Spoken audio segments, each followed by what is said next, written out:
పెహల్గాం ఉగ్రదాడి తర్వాత వరుసగా రెండోసారి ప్రధాని మోదీతో ముఖాముఖి సమావేశమయ్యారు air chief marshal Amarpreet Singh. పాక్తో ఉద్రిక్తతలు కొనసాగుతున్న వేళ నిన్నొకసారి ప్రధానితో సమావేశమైన వైమానిక దళపతి ఇవాళ మరొకసారి ప్రధాని మోడీతో 1-to-1 సమావేశం కావడం ప్రాధాన్యత సంతరించుకుంది.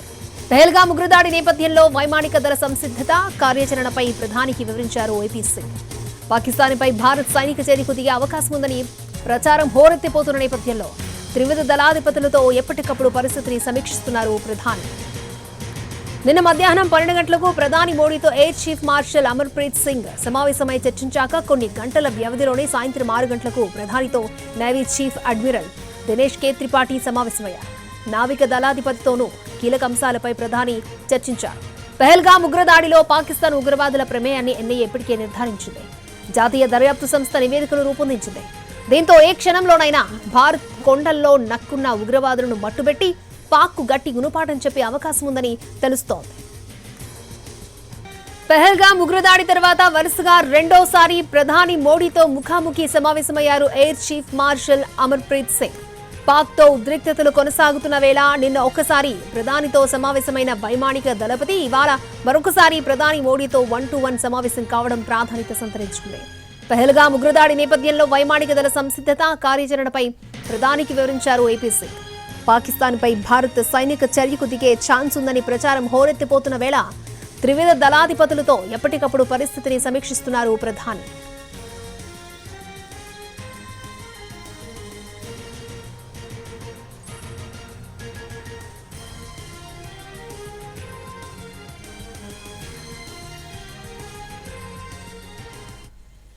రైట్, నిన్న మధ్యాహ్నం 12 గంటలకు ప్రధాని మోడీతో air chief marshal Amarpreet Singh సమావేశమై చర్చించాక కొన్ని గంటల వ్యవధిలోనే సాయంత్రం 6 గంటలకు ప్రధానితో navy chief admiral Dinesh K Tripathi meet అయ్యారు. రైట్, ఇదే అంశానికి సంబంధించి మరిన్ని అప్డేట్స్ మా ప్రతినిధి ప్రసాద్ మనకు అందిస్తారు. ప్రసాద్,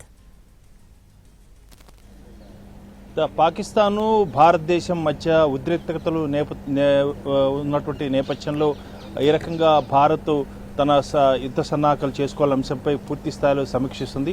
ప్రధాని స్వయంగా అందరితో కూడా మాట్లాడుతున్నారు. ఇప్పటికే త్రివిధ దళాధిపతులు, అదేవిధంగా జాతీయ భద్రతా సలహాదారు, రక్షణ శాఖ మంత్రి రాజ్నాథ్ సింగ్, అదేవిధంగా విదేశీ వ్యవహారాల శాఖ మంత్రి జయశంకర్ హాజరైనటువంటి కీలకమైనటువంటి సమావేశంలో ఇప్పటికే త్రివిధ దళాధిపతులకు కూడా పూర్తి స్థాయిలో స్వేచ్ఛనివ్వడం జరిగింది. ఈ నేపథ్యంలో నిన్న మధ్యాహ్నం కూడా ఎయిర్ చీఫ్ మార్షల్ వైమానిక దళాధిపతి ఒకసారి అమర్ప్రీత్ సింగ్ ఒకసారి భేటీ అయ్యారు. మరలా రెండోసారి వరుసగా ఈరోజు కూడా భేటీ అయ్యారు. అదేవిధంగా నిన్న కూడా నావికా దళాధిపతి ద్వివేది త్రివేదితో కూడా ప్రధాని నేరుగా భేటీ అవ్వడం జరిగింది.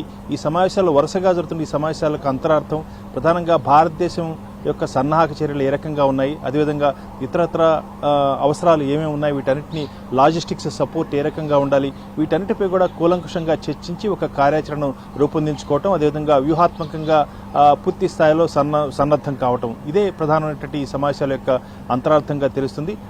పూర్తి స్థాయిలో భారత్ సిద్ధమయ్యి ఆ మేరకు ధీటుగా పాకిస్తాన్కు సమాధానం చెప్పాలన్న అంశాన్ని భారత ప్రభుత్వం ఆలోచిస్తున్నట్టుగా తెలుస్తుంది. ఏ క్షణంలో అయినా కానీ భారత్ పాకిస్తాన్ ప్రేరేపిత ఉగ్రవాద సంస్థలకు, ఉగ్రవాదులకు పూర్తి స్థాయిలో మట్టుపెట్టడం, అదేవిధంగా పాకిస్తాన్ తిరిగి కోలుకునే రీతిలో దెబ్బతీసే రీతిలో ధీటుగా సమాధానం చెప్పాలన్నదే భారత వ్యూహంగా కనిపిస్తుంది. ఇప్పటికే జాతీయ దర్యాప్తు సంస్థ ఎన్ఐఏ చెందినటువంటి బృందం, విచారణ బృందం అక్కడ పెహల్గాంలోనే దాదాపు 2500 మంది పైగా వ్యక్తులను అక్కడ ఉన్నటువంటి సమాచారాన్ని సేకరించి ఏ రకంగా ఈ పెహల్గాం ఉగ్రదాడి జరిగింది, దానికి సహకరించినటువంటి వారు వీళ్ళంతా కూడా సమాచారాన్ని సేకరించి ఒక నివేదికను కూడా రూపొందించింది. ఆ నివేదికను కేంద్ర ప్రభుత్వానికి కేంద్ర హోంశాఖ మంత్రి కూడా అతి త్వరలోనే అందజేసే అవకాశం ఉన్నట్టుగా వార్తలు వస్తున్న నేపథ్యంలో పూర్తి స్థాయిలో ఏ రకంగా సన్నాహక చర్యలు ఉన్నాయి, వాటిని ఇంకా మరింత వేగంగా ఏ రకంగా బలోపేతం చేసుకునే అంశంపై కూడా ప్రధాని అందరితో కూడా విడివిడిగా మాట్లాడుతున్నారు. దాంతోపాటు రక్షణ రంగ అభివృద్ధి సంస్థలు, డిఆర్డీఓ లాంటి సంస్థలు కానీ, ఆర్డినెన్స్ ఫ్యాక్టరీస్ కానీ, ఆయుధ కర్మాగారాలు, వీటన్నిటి కూడా పూర్తి స్థాయిలో ఎవరు కూడా సెలవులు తీసుకోకుండా ఆయుధాలు కొరత లేకుండా ఉండేందుకు గాను సన్నద్ధం చేసుకోవాలని చెప్పి కూడా ఇప్పటికే ఆదేశాలు జారీ చేయడం జరిగింది. ఈ రకంగా అన్ని రకాలుగా ఏమాత్రం కూడా ఆలోచన రహితం కాకుండా పూర్తి స్థాయిలో ఆలోచించి వ్యూహాత్మకంగా ఒకసారి దాడి చేసినట్లయితే తిరిగి కోలుకునే రీతిలో పాకిస్తాన్ దెబ్బతీయాలన్నదే భారత వ్యూహంగా కనిపిస్తుంది. అందులో భాగంగానే ఈ వరుస సమావేశాలు జరుగుతున్నాయి. అతి త్వరలోనే దీనికి సంబంధించి పాకిస్తాన్ ప్రేరేపిత ఉగ్రవాద సంస్థలకు ఉగ్రవాదులకు కూడా గట్టి సమాధానం చెప్పే అవకాశం తెలుస్తుంది.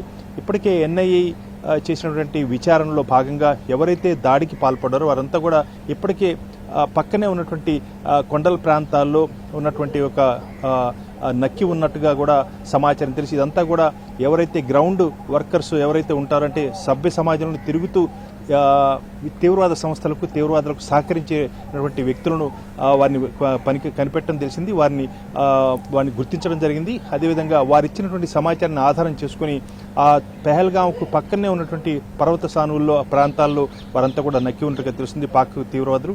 కాబట్టి వారిని గుర్తించడం అదేవిధంగా అధునాతన సాంకేతిక పరిజ్ఞానంతో వారిని గుర్తించి ఆ మేరకు వారిని మట్టుపెట్టే ప్రయత్నాల్లో భారత్ వ్యూహరచన చేస్తుంది. అందులో భాగంగానే వైమానిక దళం ఏ రకంగా సన్నద్ధత ఉంది. అదేవిధంగా అరేబియా సముద్రంలో నావిక దళాధిపతి ఇప్పటికే కొన్ని చర్యలు తీసుకున్నారు.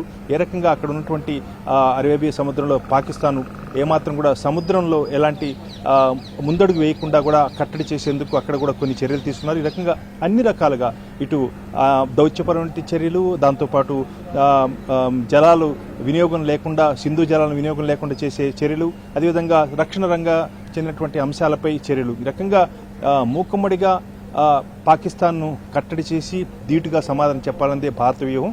అందులో భాగంగానే ఈ సమావేశాలను కూడా జరుగుతున్నాయి. అతి త్వరలోనే దీనికి సంబంధించి పాకిస్తాన్కు ధీటైన రీతిలో సమాధానం చెప్పేందుకే అన్ని సన్నాహకాలు చేసుకున్నట్టుగా తెలుస్తుంది. రైట్. ఓకే ప్రసాద్.